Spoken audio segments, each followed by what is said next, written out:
Exudar, una novela con 1000 emociones por Anthony M. Rudd. Título original, Was a Novelette of a Thousand Throws, publicado por primera vez en Weird Tales, volumen 1, número 1, marzo de 1923. El siguiente texto contiene lenguaje que eso podría considerarse ofensivo para ciertos grupos étnicos y refleja los valores del protagonista, no necesariamente los del autor y definitivamente no los de este canal. Agradecemos su discreción. 1. En el corazón de una jungla de pinos de segundo crecimiento en el sur de Alabama, una región escasamente habitada salvo por negros de los bosques y los Callanes, ese pueblo extraño y medio salvaje descendiente de los exiliados acadianos del siglo XVIII, se alza una extraña y enorme ruina. Incontables enredaderas de rosa cherokee, cargadas de flores blancas durante un único mes de primavera, han trepado por las alturas de sus 3 muros restantes. Abanicos de palmas se elevan hasta la altura de las rodillas sobre la base.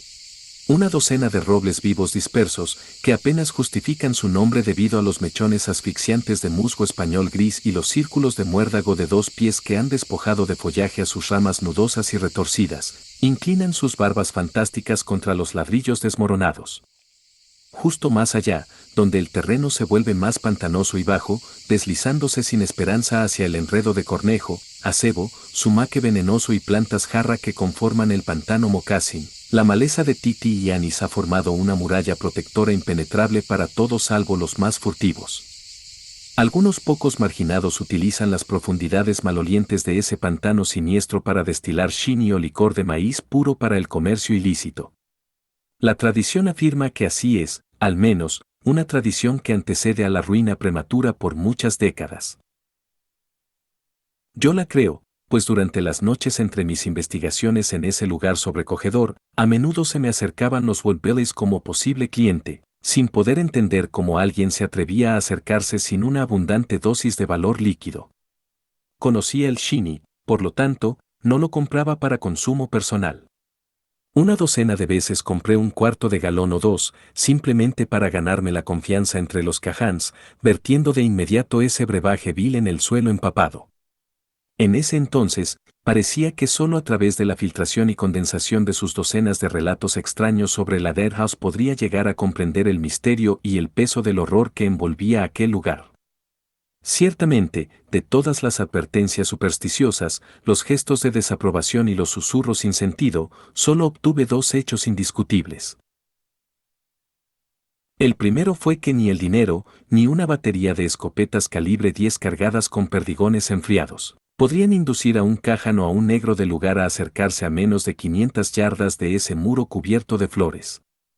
El segundo hecho lo abordaré más adelante. Quizás sea mejor, ya que solo soy un portavoz en esta crónica, relatar brevemente por qué vine a Alabama en esta misión.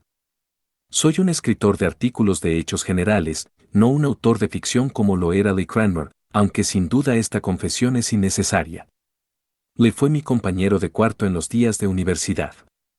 Conocía bien a su familia, admirando a John Corliss Cranmer incluso más de lo que admiraba al hijo y amigo, y casi tanto como a Peggy Brill, con quien Lee se casó.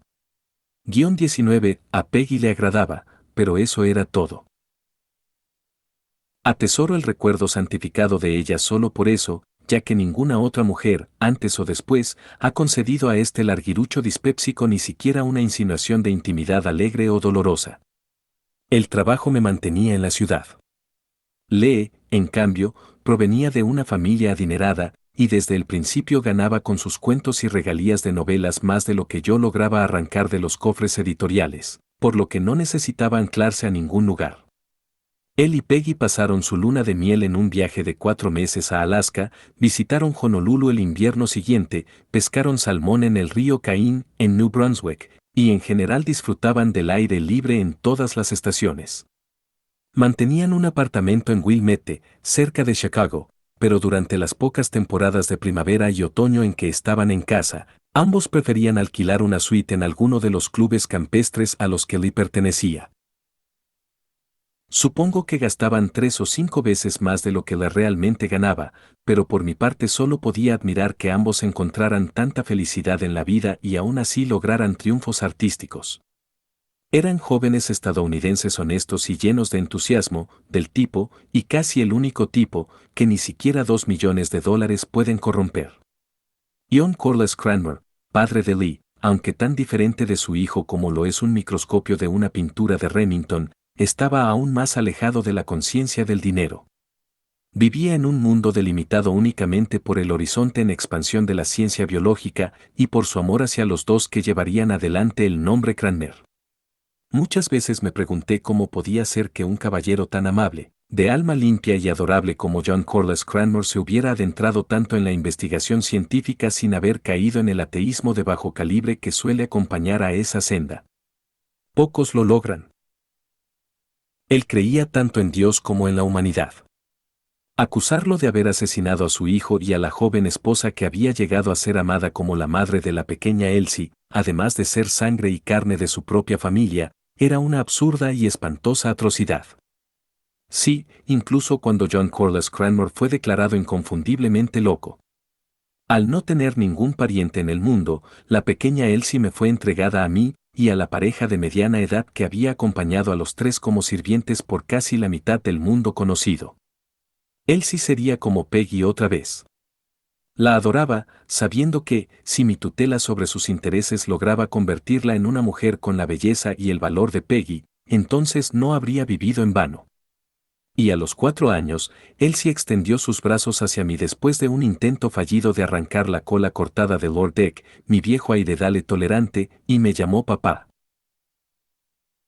Sentí un nudo profundo en la garganta, sí, esas pestañas negras, extrañamente largas, algún día podrían caer en juego o coquetería. Pero ahora la pequeña Elsie mostraba una seriedad melancólica y confiada en la profundidad de sus ojos ultramarinos, esa misma seriedad que solo le había traído a Peggy. La irresponsabilidad, en un instante, se volvió doble. Que ella pudiera llegar a amarme como algo más que un padre adoptivo era mi deseo más profundo. Aún así, por egoísmo, no podía robarle su legítima herencia, debía saberlo en años posteriores. Y la historia que le contaría no debía ser la horrible sospecha que se había difundido en las conversaciones comunes. Fui a Alabama, dejando a Elsie en las competentes manos de la señora Daniels y su esposo, quienes habían ayudado a cuidarla desde su nacimiento. En mi poder, antes del viaje, estaban los escasos hechos conocidos por las autoridades en el momento de la fuga y desaparición de John Corliss Cranmer. Eran lo suficientemente increíbles. Para realizar investigaciones biológicas sobre formas de vida protozoaria, John Corliss Cranmer eligió esta región de Alabama. Cerca de un gran pantano lleno de organismos microscópicos y situado en una franja semitropical donde el clima frío rara vez endurecía los terrenos pantanosos, el lugar parecía ideal para sus propósitos. A través de Mobo podía recibir suministros diariamente por camión. El aislamiento le venía bien. Con solo un hombre octorón que actuaba como chef, encargado de la casa y ayuda personal en los momentos en que no recibía visitas, trasladó su equipo científico y ocupó una vivienda temporal en el pueblo de Burden's Corner, mientras su casa de madera estaba en proceso de construcción. Según todos los testimonios, la lodge, como él la llamaba, era una construcción sólida de 8 o 9 habitaciones, hecha de troncos y madera cepillada comprada en Oak Grove. Se esperaba que Lee y Peggy pasaran parte del año con él, abundaban las codornices, los pavos salvajes y los ciervos, lo que hacía que unas vacaciones allí fueran segaramente del agrado de la pareja. En otras épocas, todas las habitaciones excepto 4 permanecían cerradas. Esto fue en 1907, el año del matrimonio de Lee. 6 años después, cuando yo llegué, no quedaba señal alguna de la casa, salvo ciertos maderos destrozados y podridos que sobresalían del suelo viscoso, o lo que parecía suelo. Y se había construido un muro de ladrillo de 12 pies de altura que encerraba completamente la casa. Una parte de ese muro se había derrumbado hacia adentro. 2. Perdí semanas al principio, entrevistando a funcionarios del Departamento de Policía de Mobo, a los alguaciles de los pueblos y condados de Washington y Mobo, y a los responsables del hospital psiquiátrico del cual Cranmer se había escapado. En esencia, la historia era la de una manía homicida sin fundamento. Cranmer, el padre, había estado fuera hasta finales del otoño, asistiendo a 2 conferencias científicas en el norte. Y luego viajando al extranjero para comparar algunos de sus hallazgos con los de un tal Dr. Hemmler de la Universidad de Praga. Desafortunadamente Hemmler fue asesinado poco después por un fanático religioso. El fanático expresó una virulenta objeción contra toda investigación mendeliana, considerándola blasfema. Esa fue su única defensa. Fue ejecutado en la horca. El registro de las notas y pertenencias de Hemmler no reveló nada, salvo una enorme cantidad de datos de laboratorio sobre cariocinesis, el proceso de organización de los cromosomas que ocurre en las primeras células en crecimiento de los embriones de animales superiores.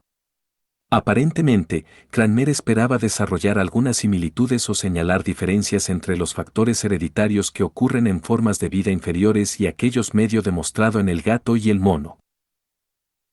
Las autoridades no encontraron nada que me ayudara. Cranmer se había vuelto loco, ¿acaso no era esa una explicación suficiente? Quizás esa explicación bastaba para ellos, pero no para mí, ni para Elsie. Sin embargo, a partir de esa escasa base de hechos, logré descubrir algo más. Nadie se preocupó cuando pasaron 2 semanas sin que nadie apareciera desde la Lodge. ¿Por qué habría de preocuparse alguien? Un vendedor de provisiones en Mobile llamó 2 veces, pero no logró establecer conexión. Simplemente se encogió de hombros. Los Cranmer se habían ido de viaje a algún lugar. En una semana, un mes, un año, volverían. Mientras tanto, él perdía comisiones, pero ¿qué importaba? No tenía responsabilidad alguna por esos excéntricos allá en los bosques de pinos. ¿Locos? Por supuesto. ¿Por qué alguien con millones para gastar se encerraría entre los Cahans y se pondría a dibujar en sus cuadernos imágenes ampliadas al microscopio de lo que el vendedor llamaba microbios? Se generó cierta conmoción al final de la quincena, pero el alboroto se limitó a los círculos de construcción. 20 vagones cargados de ladrillos, 50 albañiles y un cuarto de acre de malla fina, del tipo que se usa para cercar recintos de roedores y pequeños marsupiales en un zoológico, fueron ordenados, sin importar el gasto, con urgencia, por un hombre desaliñado y sin afeitar que apenas logró identificarse como John Corliss Cranmer. Ya entonces se veía extraño. Un cheque certificado por el monto total, entregado por adelantado, y otro cheque de tamaño absurdo lanzado hacia un contratista de mano de obra, silenciaron cualquier objeción. Estos millonarios solían ser volubles. Cuando querían algo, lo querían al instante. Bueno, ¿por qué no aprovechar para obtener grandes ganancias? A un hombre pobre lo habrían reprendido en un día. El oro líquido de Cranmer lo bañaba en inmunidad contra las críticas. El muro que rodeaba la casa fue construido y techado con una malla metálica que caía sobre el tejado bajo de la cabaña. Las curiosas preguntas de los obreros quedaron sin respuesta hasta el último día. Entonces Cranmer, una extraña e intensa aparición que se mostraba más desaliñada que un vagabundo del muelle, reunió a todos y cada uno de los trabajadores. En una mano sostenía un fajo de papeletas azules, 56 en total. En la otra, un luye automático. Ofrezco a cada hombre $1000 por guardar silencio. Anunció. ¿La alternativa? La muerte. Ustedes saben poco. ¿Consentirán todos en jurar por su honor que nada de lo ocurrido aquí será mencionado en ningún otro lugar? Por esto me refiero a silencio absoluto. No volverán aquí para investigar nada. No se lo dirán a sus esposas. No abrirán la boca ni siquiera en el estrado de testigos en caso de que los llamen. Mi precio es $1000 para cada uno. En caso de que uno de ustedes me traicione, les doy mi palabra de que ese hombre morirá. Soy rico. Puedo contratar hombres para cometer un asesinato. Bueno, ¿qué dicen? Los hombres miraron alrededor con aprensión. La amenazante Luye los decidió. Uno por uno aceptó las papeletas azules y, salvo un testigo que perdió todo sentido del miedo y la moralidad por la bebida, ninguno de los 56 ha roto su juramento, hasta donde yo sé. Ese albañil murió más tarde de delirium tremens. Las cosas podrían haber sido diferentes si John Corliss Cranmer no hubiera escapado. 3. Lo encontraron por primera vez balbuceando frases sin sentido acerca de una ameba, una de las diminutas formas de vida protoplasmática que se sabía había estudiado. Además, cayó en una histeria de autoacusación. Había asesinado a 2 personas inocentes. La tragedia era su crimen. Las había ahogado en el cieno. ¡Ah, Dios! Desafortunadamente para todos los involucrados, Cranmer, aturdido e indudablemente completamente loco, eligió representar una extraña parodia de pesca a 4 millas al oeste de su cabaña, en el extremo más alejado del pantano Moccasin. Su ropa estaba hecha jirones, su sombrero había desaparecido y estaba cubierto de pies a cabeza con un barro pegajoso. No era extraño que la buena gente de Shanksville, que nunca había visto al excéntrico millonario, no lo asociara con Cranmer. Lo acogieron, registraron sus bolsillos, sin encontrar nada salvo una suma desmesurada de dinero, y luego lo pusieron bajo atención médica. Pasaron 2 preciosas semanas antes de que el doctor Quirk reconociera a regañadientes que no podía hacer nada más por ese paciente y notificara a las autoridades competentes. Después se perdió mucho más tiempo. Abril caluroso y la mitad de un mayo aún más ardiente transcurrieron antes de que se conectaran los cabos sueltos. Entonces de poco sirvió saber que aquel desdichado delirante era Cranmer, o que las 2 personas sobre las que gritaba en su delirio inconexo realmente habían desaparecido. Los alienistas lo absolvieron de responsabilidad. Fue confinado en una celda reservada para los violentos. Mientras tanto, cosas extrañas ocurrían en la Lodge, que ahora, por razones suficientes, comenzaba a ser conocida por los habitantes del bosque como la Casa Muerta. Hasta que una de las paredes se derrumbó, sin embargo, no había habido oportunidad de ver nada, salvo que alguien tuviera el atrevimiento de trepar a uno de los altos robles vivos o montar la barrera misma. No se había colocado puerta ni abertura alguna en ese muro construido apresuradamente. Para cuando el lado occidental del muro cayó, no había un solo nativo en millas a la redonda que no temiera aquel lugar mucho más que incluso los pantanos sin fondo, infestados de serpientes, que se extendían al oeste y al norte. La única declaración fue todo lo que John Corliss Cranmer dio al mundo. Fue suficiente. Se inició de inmediato una búsqueda. Se descubrió que menos de 3 semanas antes del día del ajuste de cuentas, su hijo y Peggy habían ido a visitarlo por segunda vez ese invierno, dejando a Elsie en compañía del matrimonio Daniels. Habían alquilado un par de perros Gordon para la casa de codornices. Salieron, y esa fue la última vez que alguien los vio. El hombre negro del bosque que los vio, persiguiendo una bandada detrás de sus 2 perros, no sabía nada más, incluso después de soportar 12 horas de interrogatorio intenso. Ciertas circunstancias sospechosas, relacionadas únicamente con su habitual transporte de Shinny, hicieron que al principio recayera sobre él la sospecha, pero luego se descartó. 2 días después, el propio científico fue detenido, un idiota balbuceante que había dejado caer su caña, con el anzuelo cebado, en un pantano donde no podía atraparse nada salvo mocasines, algún caimán errante o vida anfibia. Su mente estaba muerta en 3/4 partes. Cranmer se hallaba entonces en el estado del adicto que se incorpora para preguntar seriamente cuántos bolcheviques mató Julio César antes de ser apuñalado por Bruto, o por qué los canarios Rowler cantan solo los miércoles por la noche. Sabía que una tragedia de la índole más siniestra había acechado su vida, pero poco más, al principio. Más tarde, la policía obtuvo una sola declaración, que había asesinado a 2 seres humanos, pero nunca se pudo establecer el medio ni el motivo. La conjetura oficial sobre el método no fue más que una suposición salvaje, mencionaba atraer a las víctimas a las nauseabundas profundidades del pantano Moccasin, para dejarlas forcejear y hundirse allí. Las 2 personas eran su hijo y su nuera, Lee y Peggy. 4.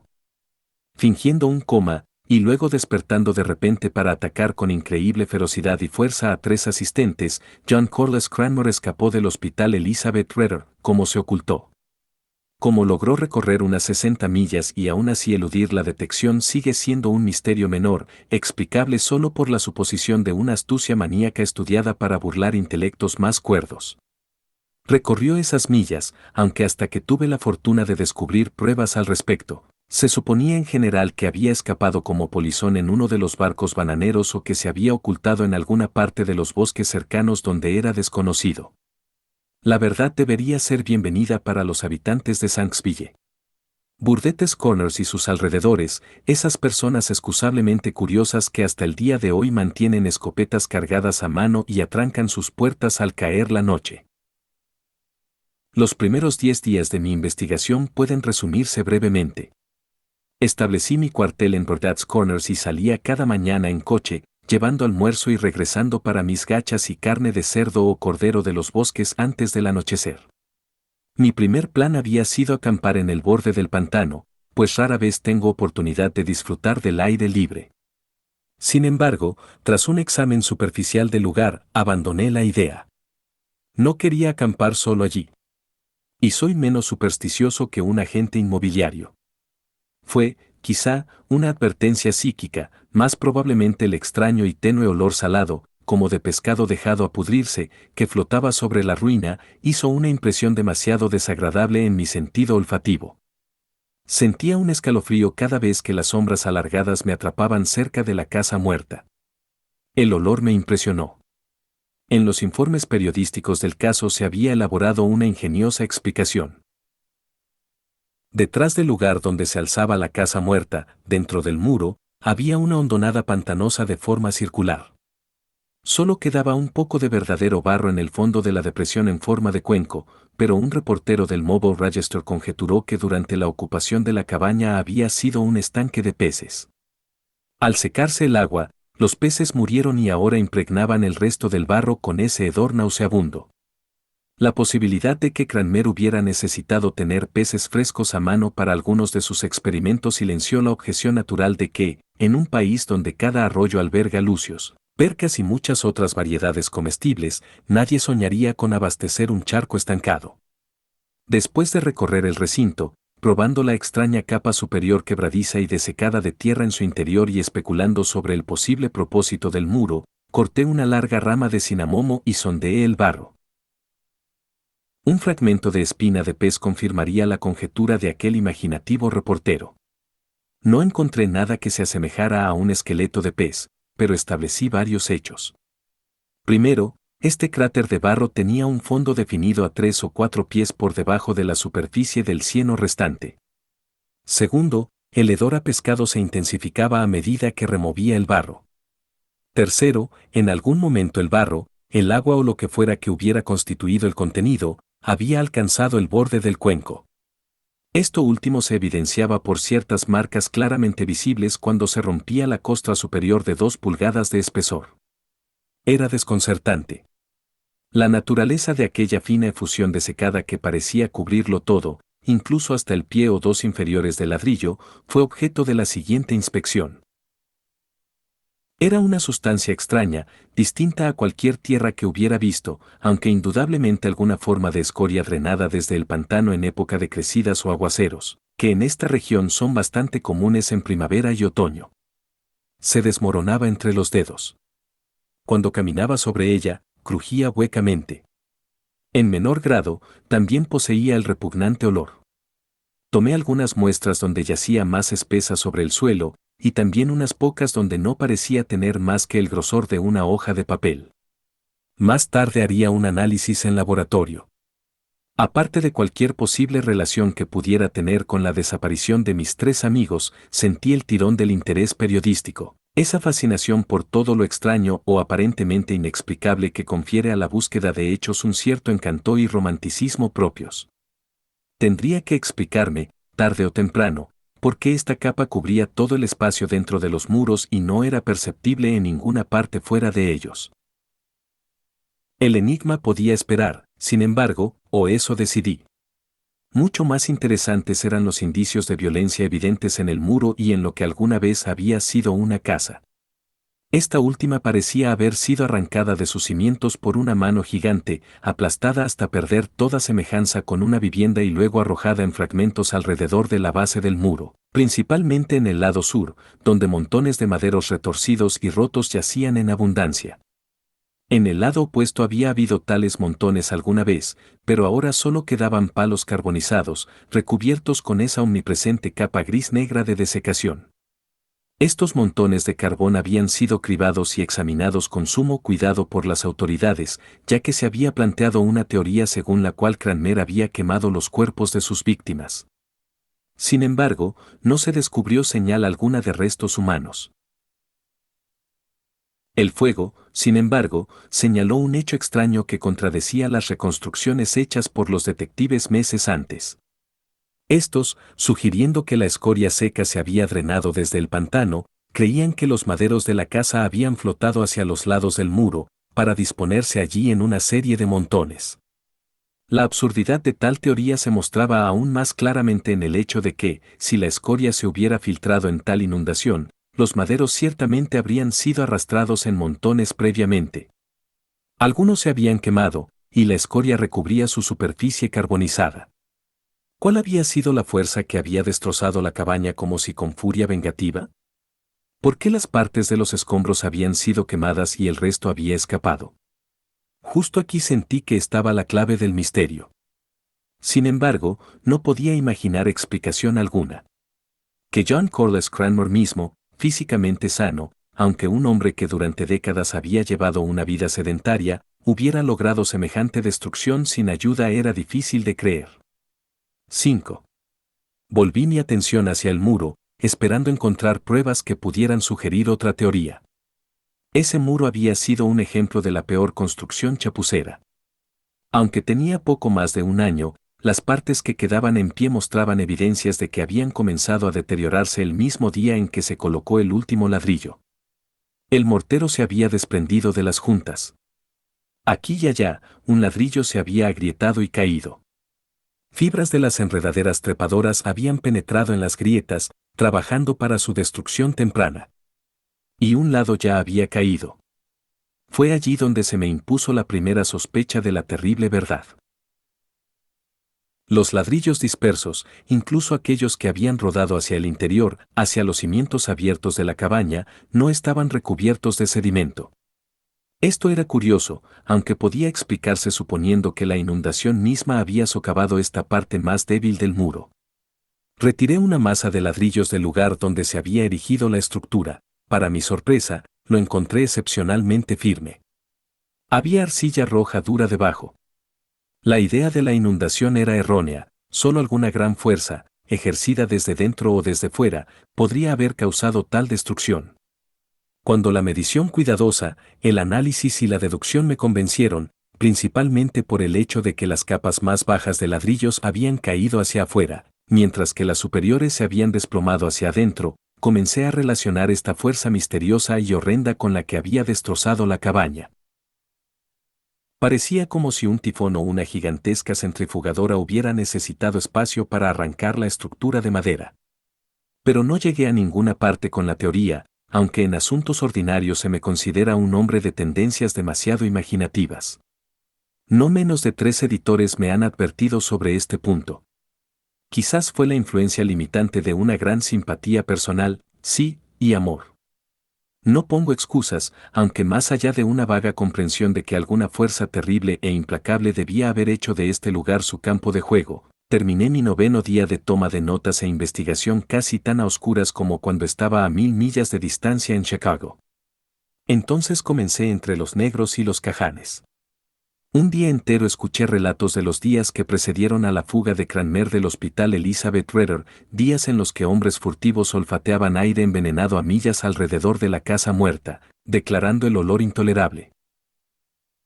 Días en los que parecía que nadie tenía el valor suficiente para acercarse.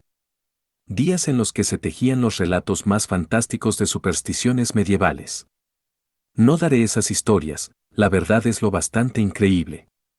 Al mediodía del 11º día me encontré con Rory Pailleron, un caján y uno de los menos atractivos de todos con los que había tenido contacto. Encontré quizás sea una mala palabra. Había listado a todos los habitantes del bosque en un radio de 5 millas. Rory era el 16º en mi lista. Fui a él solo después de entrevistar a los 4 Craviers y a 2 familias completas de pichons. Y Rory me miró con la mayor desconfianza hasta que le hice un regalo de 2 cuartos de Shinny comprados a los pichons. Gracias a una larga práctica he perfeccionado la técnica de aparentar beber el horrible licor de otro hombre. No soy un prohibicionista absoluto. Un buen vino o un bourbon añejado 12 años despierta mi interés definido. Engañé a Pailleron desde el principio. Omitiré los preliminares y pasaré a la primera confesión que obtuve de él. Sabía más sobre la casa muerta y sus antiguos ocupantes que cualquiera de los otros negros o cajanes de los alrededores. Pero no voy a hablar. Sacre. Si abro la boca, ¿qué podría salir? Es para guardar silencio, claro que sí. Estuve de acuerdo.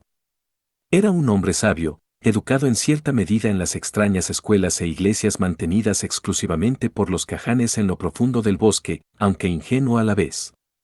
Bebimos. Y nunca tuve que hacer otra pregunta dirigida. El licor lo hizo querer interesarme, y el único tema extraordinario en toda esta región era la casa muerta. 3/4 de pinta de un fluido acre y nauseabundo, y comenzó a insinuar cosas oscuras. Una pinta, y me contó algo que apenas podía creer. Otra media pinta. Pero daré su confesión en forma condensada. Había conocido a Joe Sibley, el chef Octoron, encargado de la casa y ayuda personal que servía a Cranmer. A través de Joe, Rory había proporcionado ciertos artículos indispensables en forma de alimentos para la casa de los Cranmer. Al principio, estos artículos vendibles habían sido exclusivamente vegetales, nabos blancos y amarillos, batatas, maíz y frijoles, pero más tarde, carne. Sí, carne, especialmente corderos enteros, sacrificados y cortados en cuartos, la variedad más vasta de cerdo y res de los bosques de pinos, todo en cantidad inmensa. 6. En diciembre de aquel invierno fatal, Lee y su esposa se detuvieron en la cabaña durante unos 10 días, más o menos. En ese momento estaban en ruta hacia Cuba, con la intención de ausentarse 5 o 6 semanas. Su plan original había sido quedarse solo un día o dos en los bosques de pinos, pero algo provocó un cambio en el esquema. Los dos se demoraron. Lee parecía haberse absorbido enormemente en algo, tan absorto que solo cuando Peggy insistió en continuar el viaje pudo apartarse. Fue durante esos 10 días que comenzó a comprar carne. Al principio, pequeñas porciones, un conejo, un par de ardillas o quizás algunas codornices más allá del número que él y Peggy cazaban. Rory proporcionaba la caza, sin darle importancia, salvo que le pagaba el doble del precio, y exigía mantener las compras en secreto frente a los demás miembros de la casa.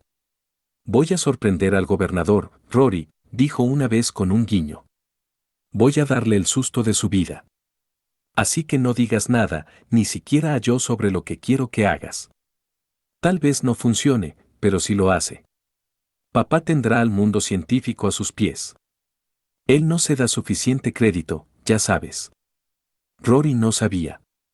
No tenía la menor sospecha de lo que le estaba hablando, pero si aquel joven rico quería pagarle $50 en buena moneda de plata por una codorniz que cualquiera, él mismo incluido, podía abatir con un cartucho de 5 centavos, Rory estaba más que satisfecho de mantener la boca cerrada. Cada tarde traía alguna pieza de caza menor. Y cada día Lee Cranmer parecía necesitar una codorniz adicional o algo más. Cuando estuvo listo para partir hacia Cuba, le presentó la más extraña de las proposiciones. Susurraba con vehemencia y deseo de secreto. Le contaría a Rory, y le pagaría $500, la mitad por adelantado y la otra mitad al cabo de 5 semanas, cuando la regresara de Cuba, siempre que Rory aceptara cumplir absolutamente con un programa secreto. El dinero era más que una fortuna para Rory, era una riqueza inimaginable. El caján accedió. Me estaba diciendo entonces cómo el viejo había criado algún tipo de mascota, confió Rory, y quería deshacerse de ella. Así que se la dio a Lee, diciéndole que la matara, pero Lee estaba empeñado en engañarlo. Lo que te pregunto es, ¿qué clase de mascota vive en un sumidero de barro y se come un par de animales cada noche? No podía imaginarlo, así que lo presioné para obtener más detalles. Por fin algo que sonaba como una pista. En realidad, sabía muy poco. El acuerdo con Lee estipulaba que, si Rory cumplía las disposiciones exactamente, recibiría un pago extra y a su escala exorbitante por cualquier gasto adicional cuando la regresara. El joven le dio un cronograma diario que Rory mostró. Cada tarde debía conseguir, sacrificar y cortar una cantidad definida, y creciente, de carne. Cada artículo estaba registrado, y vi que iban desde 5 libras hasta 40. ¿Qué demonios hiciste con eso? Le exigí, ahora emocionado y sirviéndole otra copa por temor a que volviera a la cautela. Lo llevé por los matorrales de atrás y lo arrojé al sumidero de barro. Y algo salió y lo arrastró hacia abajo. ¿Un caimán? Daievel. ¿Cómo voy a saberlo? Estaba oscuro. No me acercaría. Se estremeció, y los dedos que levantaban su vaso temblaron como con un escalofrío repentino. Tal vez tú lo habrías hecho, ¿eh? Yo no, desde luego. El joven me dijo que lo arrojara allí, y lo arrojé. Un par de veces volví durante el día, pero no había nada que pudiera verse. Solo barro y algo de agua. Tal vez la cosa no salía de día. Quizás no, estuve de acuerdo, esforzando cada recurso mental para imaginar que podía ser la siniestra mascota de Lee. Pero dijiste algo sobre 2 cerdos al día. ¿Qué quisiste decir con eso? Este papel, prueba suficiente de que dices la verdad hasta ahora, indica que en el 35º día debías arrojar 40 libras de carne, de cualquier tipo, al sumidero. 2 cerdos, incluso de la variedad de los bosques de pinos, pesan mucho más que 40 libras. Eso fue después de que él regresó. A partir de este punto, el relato de Rory se volvió cada vez más enredado en las vaguedades inducidas por el mal licor. Su lengua se espesó. Daré su historia sin intentar reproducir más barbarismos verbales, ni los ocasionales empujones que tuve que darle para evitar que divagara en jerga absurda. Le había pagado generosamente. Su única objeción respecto a la manera en que Rory había cumplido sus órdenes era que las órdenes mismas habían sido insuficientes. La mascota, dijo, había crecido enormemente. Estaba hambrienta, voraz. El propio le había complementado la dieta con enormes cubos de sobras de la cocina. Desde ese día, le compró a Rory ovejas enteras y cerdos. El caján continuó llevando las carcasas al anochecer, pero Lee ya no le permitía acercarse al estanque. El joven parecía crónicamente excitado ahora. Tenía un secreto tremendo, uno cuya magnitud ni siquiera su padre sospechaba, y que asombraría al mundo. Solo una semana o 2 más y lo revelaría. Primero tendría que organizar ciertos datos. Entonces llegó el día en que todos desaparecieron de la casa muerta. Rory pasó varias veces por allí, pero concluyó que todos los ocupantes habían levantado el campamento y se habían marchado, sin duda llevándose consigo a su misteriosa mascota. Solo cuando vio a lo lejos a Joe, el sirviente Octoron, regresando a pie por el camino hacia la cabaña, comenzaron a fermentar sus lentos procesos mentales. Aquella tarde, Rory visitó el extraño lugar por penúltima vez. No se acercó a la cabaña, y había razones. Cuando aún estaba a cientos de yardas del lugar, un terrible grito sostenido llegó a sus oídos. Era débil, pero inconfundiblemente la voz de Joe. Cargando un par de cartuchos número 2 en la recámara de su escopeta, Rory se apresuró, tomando su camino habitual entre los matorrales de la parte trasera. Vio, y, como me contó, incluso la embriaguez del Shin huyó de sus tonos temblorosos, halló, el Octoron. Sí, estaba de pie en el patio, lejos del estanque en el que Rory había arrojado las carcasas, y yo no podía moverse. Rory no logró explicarlo del todo, pero algo, una cosa viscosa, amorfa, que relucía bajo la luz del sol, ya había envuelto al hombre hasta los hombros. La respiración estaba cortada. El rostro contraído de Joe se retorcía con horror y el inicio de la asfixia. Una mano, todo lo que quedaba libre del resto de su cuerpo, golpeaba débilmente contra la cosa gomosa y translúcida que lo estaba engullendo. Luego, Joe se hundió y desapareció. 7.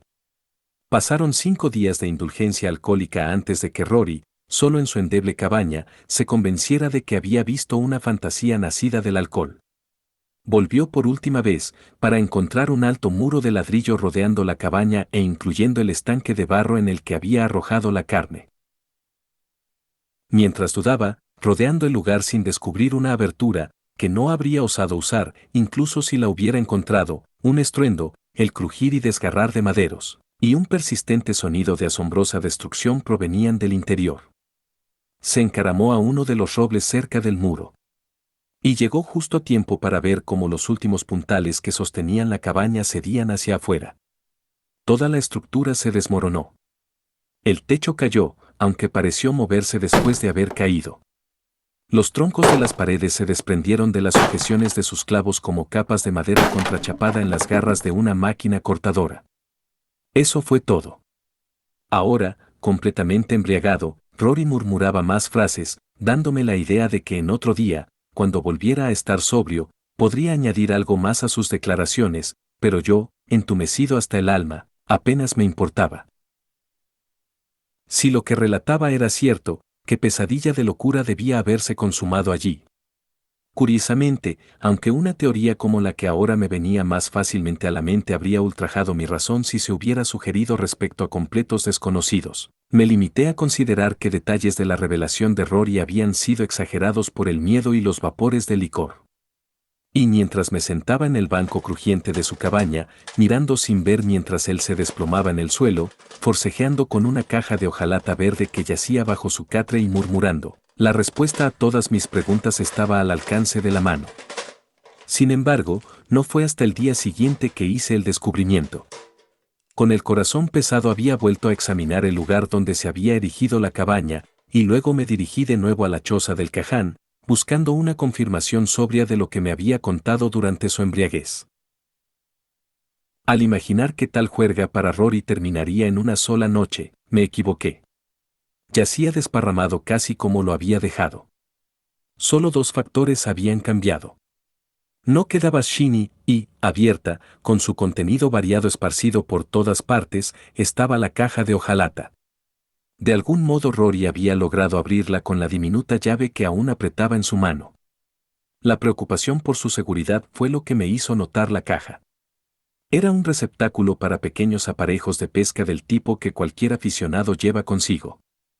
Enredos de señuelos Dovagiac, anzuelos tipo cuchara que iban desde el tamaño 8 con dorso plateado, 3 carretes aún con líneas de diferentes grosores, giradores, cebos de lanzamiento, señuelos flotantes, estaban esparcidos sobre el suelo de tablas ásperas donde podrían engancharse peligrosamente si Rory rodaba. Los recogí, con la intención de evitarle un accidente. Sin embargo, con el surtido en mis manos, me quedé petrificado. Algo había llamado mi atención, algo que yacía al ras del fondo de la caja. Me quedé mirando, y luego arrojé rápidamente los anzuelos y demás impedimentas sobre la mesa. Lo que había vislumbrado allí en la caja era un cuaderno de hojas sueltas del tipo usado para registrar datos de laboratorio. Y Rory apenas podía leer, mucho menos escribir. Frenéticamente, con una mezcla de reconocimiento, conjeturas, esperanza y miedo burbujeando en mi mente, agarré el cuaderno y lo abrí de golpe. De inmediato supe que aquello era el final. Las páginas estaban garabateadas a lápiz, pero la escritura era esa caligrafía precisa que yo sabía pertenecía a John Corliss Cranmer, el científico. ¿Cómo pudo no haber obedecido mis instrucciones? ¡Oh, Dios! Estas fueron las palabras en la parte superior de la primera página que encontré. Dado que el conocimiento de las circunstancias, cuya relación arranqué del renuente Rory solo algunos días después cuando lo llevé a Mobo como testigo policial para la vindicación de mi amigo, es necesario para la comprensión, interpolaré. Rory no me había contado todo. En su última visita a las cercanías de la casa muerta vio más. Una figura agazapada, sentada a la manera turca sobre la parte superior del muro, parecía escribir con gran empeño. Rory reconoció al hombre como Cranmer, pero no lo llamó. No tuvo oportunidad. Justo cuando el Caján se acercaba, Cranmer se levantó, metió el cuaderno, que había descansado sobre sus rodillas, en la caja. Luego se volvió y arrojó fuera del muro tanto la caja cerrada como una cinta a la que estaba sujeta la llave. Después levantó los brazos hacia el cielo. Durante 5 segundos pareció invocar la misericordia de un poder más allá de toda oración científica del hombre. Y finalmente, saltó, hacia el interior. Rory no trepó para investigar. Sabía que directamente debajo de esa parte del muro se hallaba el sumidero de barro en el que él había arrojado los trozos de carne. 8. Esta es una transcripción fiel de la declaración que redacté, relatando la secuencia de hechos ocurridos en la casa muerta. El original de la declaración se encuentra ahora en los archivos del Departamento de Detectives. El cuaderno de Cranmer, aunque escrito con una letra precisa, traicionaba la locura del hombre por su incoherencia y frecuentes repeticiones. Mi declaración ha sido aceptada ahora, tanto por los alienistas como por los detectives que habían sostenido teorías diferentes respecto al caso. Disipa las nauseabundas insinuaciones y sospechas sobre tres de los mejores estadounidenses que jamás vivieron, y también una extraña suposición relacionada con supuestas tendencias criminales en el pobre Joe, el octorón. John Corliss Cranmer enloqueció por una causa suficiente. Como bien saben los lectores de ficción popular, la especialidad de Lee Cranmer era escribir lo que se llama, entre los colegas del oficio, la historia pseudocientífica. En palabras simples, esto significa un relato basado en hechos sólidos en el campo de la astronomía, la química, la antropología o lo que sea, que lleva a una conclusión lógica teorías no comprobadas de hombres que dedican su vida a buscar nuevos abismos de hechos. De cierta manera, estos hombres son aliados de la ciencia. A menudo, visualizan algo que ni siquiera los mejores investigadores han imaginado, abriendo así nuevos horizontes de posibilidad. En gran medida, Julio Verne fue uno de estos hombres en su época. Lee Cranmer prometía continuar la labor de manera digna, trabajo que por un tiempo retomó un inglés llamado Waugh, pero que abandonó para escribir historias de un tipo diferente y, en mi humilde opinión, menos absorbente. Le escribió 3 novelas, todas publicadas, que trataban sobre tales temas, 2 de las 3 basadas en los trabajos de su propio padre, y la otra especulando sobre el descubrimiento y los posibles usos de la energía interatómica. Tras el regreso de John Corliss Cranmer desde Praga aquel invierno fatal, el padre informó a Lee que ahora podía abordarse un tema mayor que cualquiera con los que el joven había trabajado.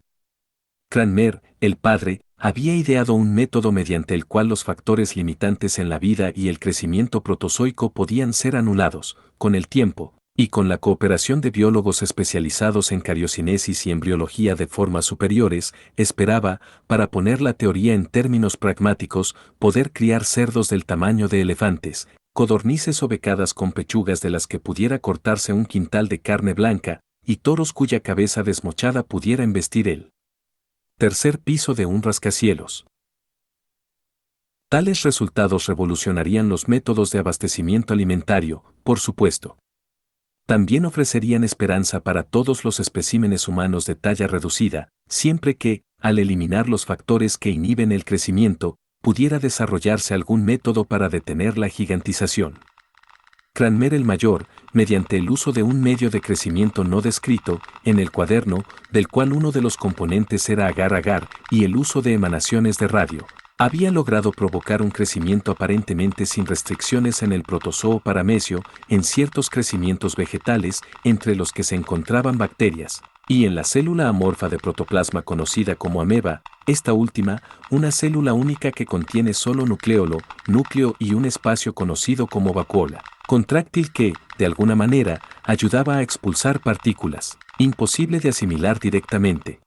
Este punto debe recordarse con respecto a los montones de madera cerca de las paredes exteriores que rodeaban la casa muerta. Cuando Lee Cranmer y su esposa fueron al sur para visitar, John Corliss Cranmer le mostró a su hijo una ameba, normalmente un organismo visible solo bajo un microscopio de baja potencia, que él había liberado de la inhibición natural del crecimiento. Esta ameba, una masa amorfa y gomosa de protoplasma, tenía entonces el tamaño aproximado de un gran hígado de res, podía sostenerse en 2 manos ahuecadas, colocadas lado a lado. ¿Qué tan grande podría llegar a ser?, preguntó Lee, con los ojos abiertos de interés. ¿Hasta dónde respondió el padre, no hay límite, ahora.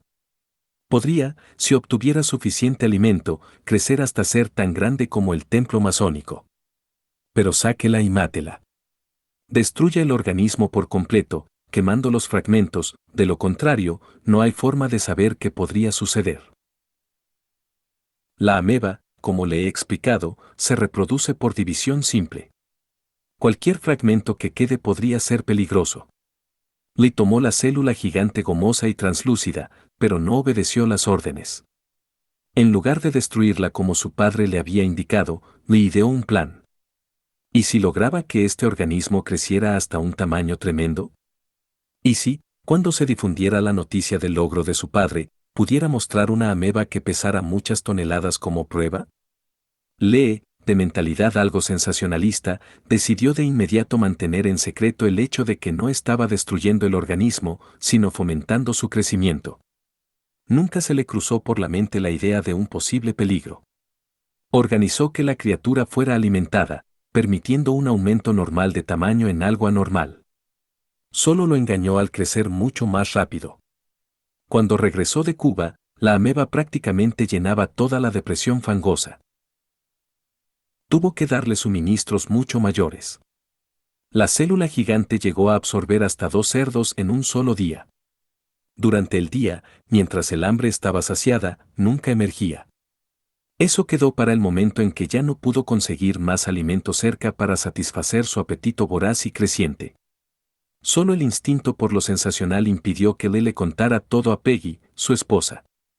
Le esperaba dar un golpe que inmortalizara a su padre y sorprendiera terriblemente a su esposa. Por lo tanto, guardó el secreto y cerró tratos con el Caján Rory, quien suministraba comida diariamente para el monstruo informe del estanque. La tragedia llegó de repente e inesperadamente. Peggy, alimentando a los 2 setters corn que Lee y ella usaban para cazar codornices, estaba en el patio de la cabaña antes del atardecer. Jugaba sola, mientras Lee se vestía. De pronto, sus gritos rasgaron el aire tranquilo. Sin que ella lo supiera, pseudópodos de 10 pies, esos tentáculos fluidos de protoplasma enviados por el siniestro ocupante del estanque, se deslizaron y rodearon sus tobillos. Por un momento no comprendió. Luego, al primer indicio de la horrible verdad, sus gritos desgarraron el aire.